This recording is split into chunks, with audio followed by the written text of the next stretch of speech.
Hi everybody, Michelle Mason here. I'm a certified personal trainer and nutrition coach. My goal with these videos is to break down some of the most commonly asked questions I get when it comes to nutrition and distill them into an easy to digest way, no pun intended.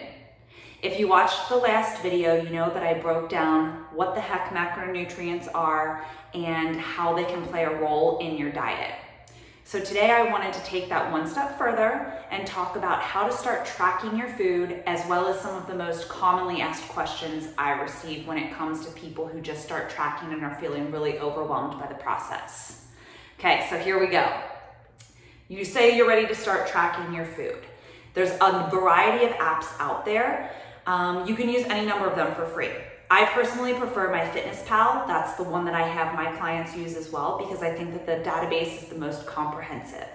So you sign up for the app and then you don't know what to do next. You're gonna get a random series of questions thrown at you with, how many pounds you wanna lose per week or how many pounds you wanna gain per week and all this kind of stuff. And my advice is to not really worry about that. My personal stance is that you are an individual and everybody needs a different number of calories based on their goals, their lifestyle, the amount of stress they have in their lives, their hormones, their lack of sleep, all of these different factors. So it's really hard for a calculator to nail that right away. What I suggest people do, put whatever you need to, your height, your weight, that's fine. I usually tell people just to select to maintain their weight or to lose half a pound a week, but then disregard whatever that number is and just start logging what you're currently eating. I can't emphasize that enough, because I think one of the biggest problems that I see with people who say that they can't stick with logging and they can't stick with a healthier lifestyle is that they try to just make too many changes at once. And really, we want to make as few changes as possible that yield the biggest results. So my advice is to just start logging what you're already eating. Don't change a thing. Now, if you can, I want you to try to do that for at least 1 to 2 weeks.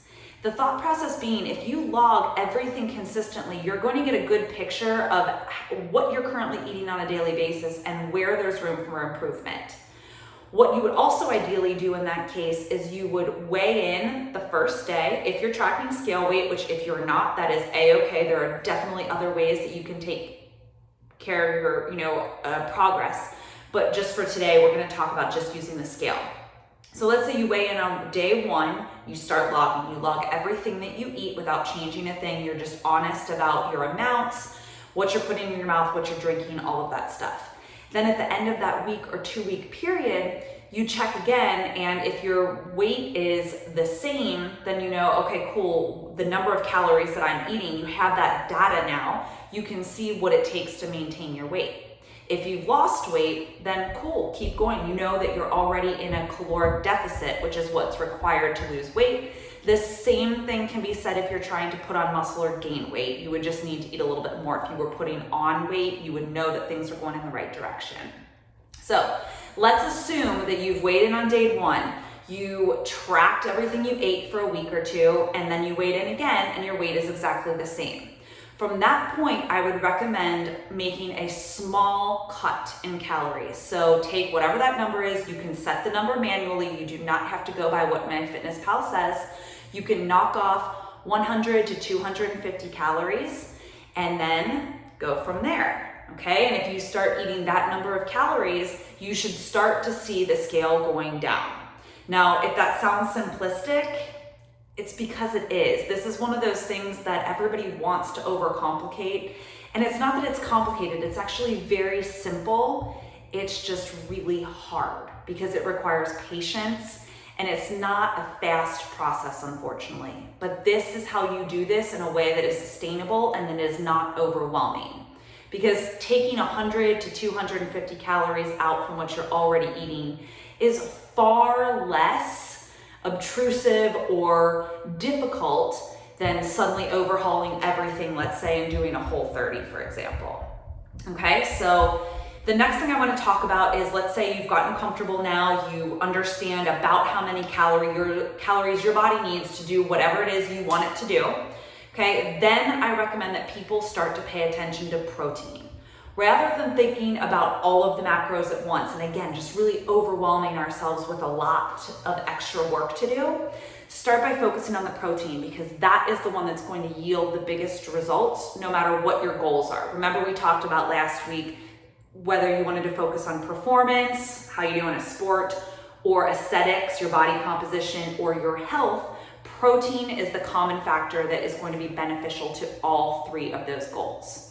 So let's say you're a 150-pound person and you logged for a week or two, honestly, and you found, gee, I'm only really eating about 60 grams of protein a day. But we know that we want to get you to at least 0.8 to 1.2 grams of protein per pound of body weight. You can definitely make that more manageable by slowly making those increases. So I wouldn't go from 50 to 150 grams of protein overnight. But what I would suggest is possibly adding 25 grams, stay there for a week. The next week, can you add a little bit more?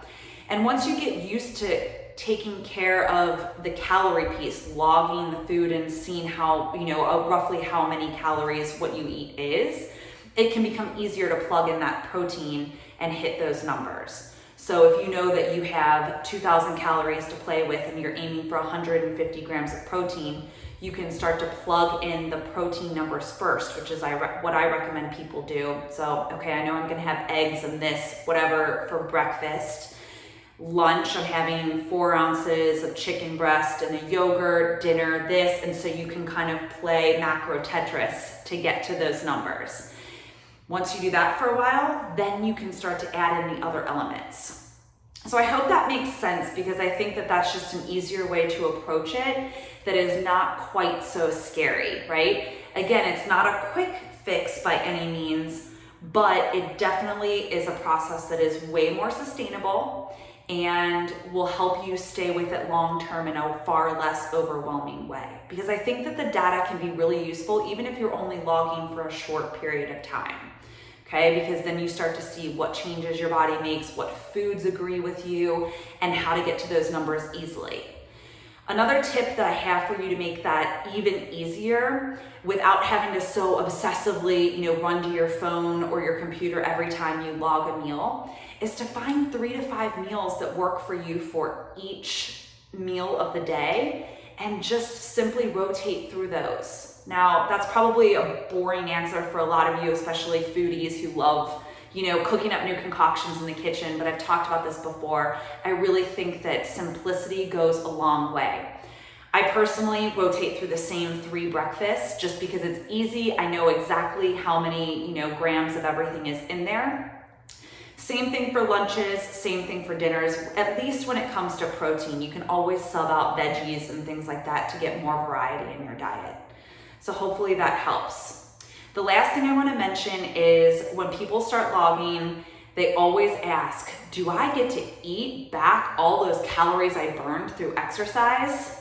If you've worn an Apple Watch or a Garmin or anything like that and you've synced it to your MyFitnessPal, you'll notice in the corner that it says that you burned 550 calories or whatever through exercise, and then suddenly you have like 2,000 calories extra to consume.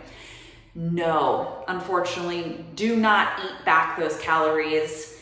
2 reasons. 1, those calorie counters are wildly inaccurate. I don't care what technology you're using. Once your body gets used to something, you are not burning what you did day 1. Your watch cannot tell if you've been doing this for 15 years or 15 days. So that's number 1. It's just wildly inaccurate, so it's not a good place to, be your frame of reference. The second reason is I think it sets up a really bad relationship with food and exercise, which we definitely don't want to do. You never want to be in the mentality where you're earning food or anything like that. So I think it's best to just ignore that piece of the puzzle and just focus on the number that you're currently eating and how that aligns with your goals. I hope this helped. If you have any questions, please don't hesitate to reach out. Take care.